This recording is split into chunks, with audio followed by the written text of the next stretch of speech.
The African Continental Free Trade Area is expected to increase intra-African trade by 52% by 2022, remove tariffs on 90% of goods, liberalize services, and tackle other barriers to inter-African trade.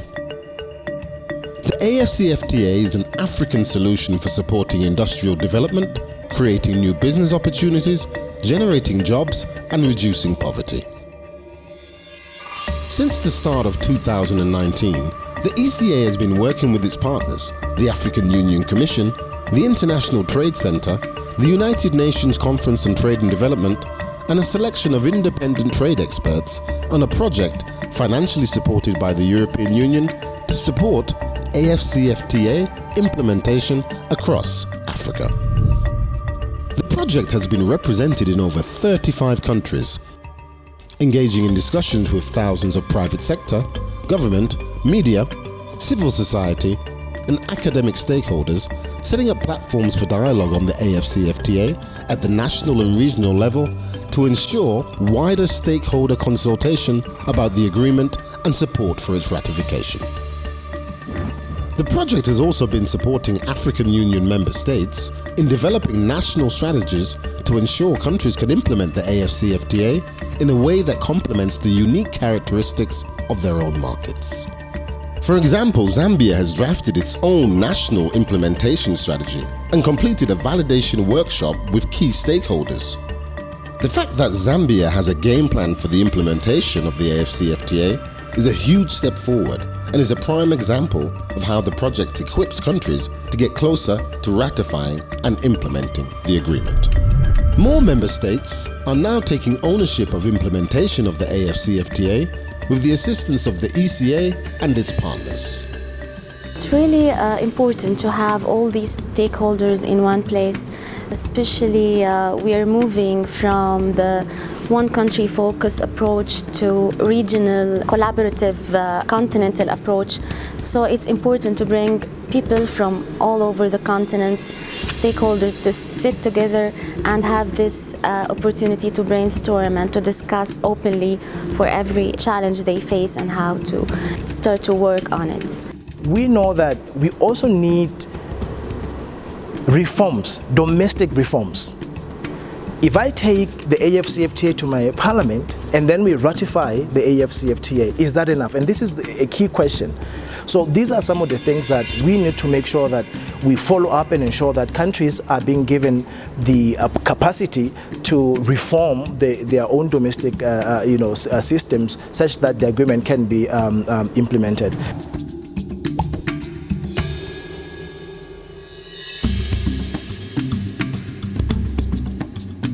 The challenge is to make the African Union relevant and to bring it closer to the African people. And that is what makes a forum like this of civil society, the businessmen, the parliamentarians, the non-governmental people, the students, the ladies, the gentlemen, the market women. They are the people that Africa needs to mobilize and reach, and whose support is so critical to the success of any governmental endeavor. So this forum has been, for me, a revelation and a challenge, and it has showed us just what we have been able to do right, and also even more importantly, to show us what we have not been able to do quite so well, and to give us the impetus to focus on them and improve. So it's by expanding the discussion to bring in civil society that I think we can hope to get the free movement protocol better understood at a very grassroots level, and its linkages with the AfCFTA better understood by the citizenry, without which its implementation, its domestication at national level will continue to be a challenge.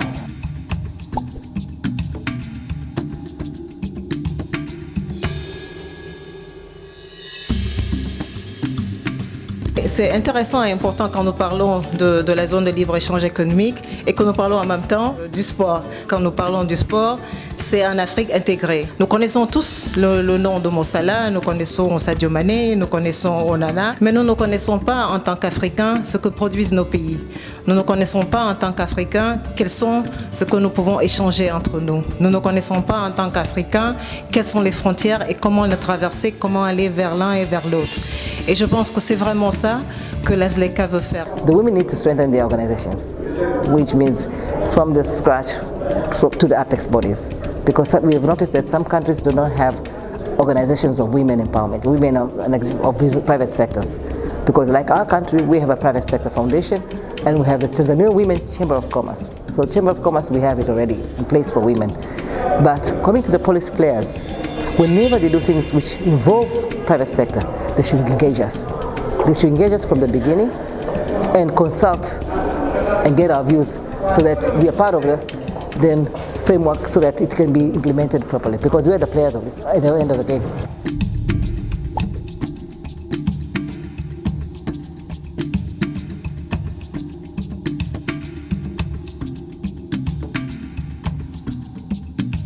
Everyone appreciates that the environment is being put in place, but the only persons to act in that environment are the private sector and the businesses who are in the manufacturing of goods or the provision of services, because you need both. Goods cannot be produced without services, and for services to be active, they need to find commodities or other services that are required within that environment. So it is very critical that everyone takes their part and plays their role.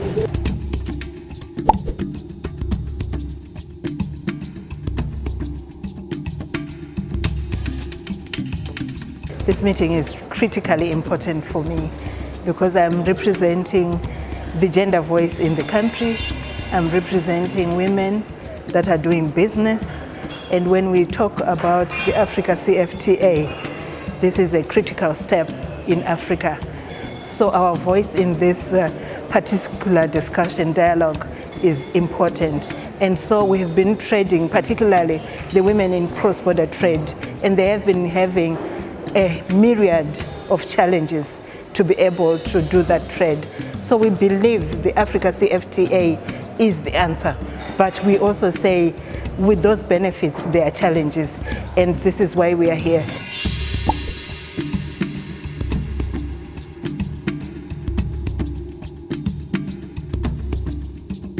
In the context of the SME, it's very important to understand that the market is also open for the SME in the continent.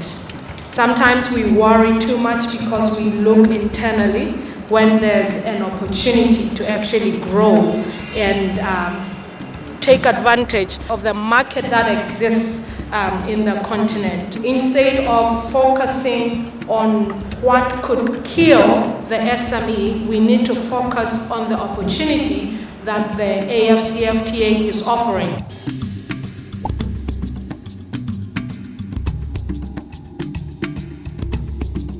What you need to understand about the pharmaceutical industry is that it's a high finance intensive industry because of all the specialized sensitive inputs that we have to put into this.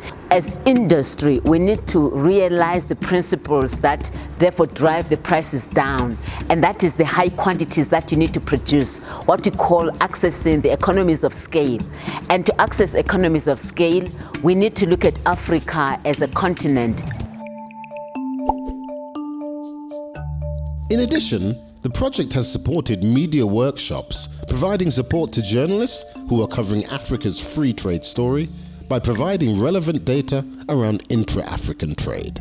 I think it is a plus that the UNECA has brought journalists for the workshop, because where we stand right now as a continent, we need to understand, especially as storytellers, how should we tell the story of the continental free trade area. The ECA continues working on implementation of the AfCFTA with support of its partners and closely with AU member states to deliver the Africa we want. An integrated, industrialized Africa that is creating new business opportunities, generating jobs, and reducing poverty. What Africa needs the most, especially in getting this thing done, is political will. There is no price attached to political will. It's us deciding that we really want to do this. Our willingness to share the African market, our willingness to share or to pool resources to build capacities that are going to actually create a huge industrial presence in Africa that is African and African owned, and we're not just consumer community for the rest of the world.